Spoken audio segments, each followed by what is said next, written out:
Everyone, आज हम लोग पढ़ेंगे पोटेशियम इम्बैलेंस के बारे में। तो पोटेशियम की नॉर्मल रेंज 3.5 से 5 मिली इक्विवेलेंट पर लीटर होगी।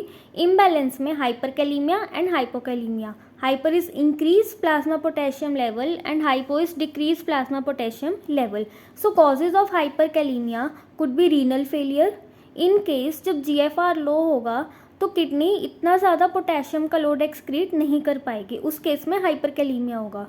In case of Addison's disease, where there is mineralocorticoid deficiency, in case of acidosis, and in case of cell damage.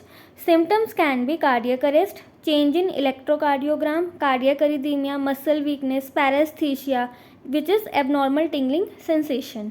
And hypokalemia is decreased plasma potassium level, जो GIT loss GIT के cases में हो सकता है, like vomiting, diarrhoea, and in case of surgical fistula, renal loss like renal disease, diuretics के use की वजह से, and increase aldosterone production, and in case of alkalosis, symptoms can be anorexia, nausea, vomiting, muscle cramps और tenderness, lethargy और confusion।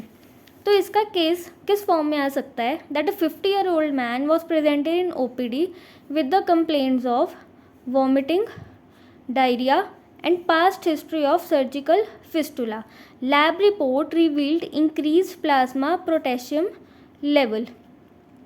So what is the diagnosis? Diagnosis is hyperkalemia. Normal range हमने देखी 3.5 से 5. Physiological functions of this electrolyte potassium and treatment part. Thank you.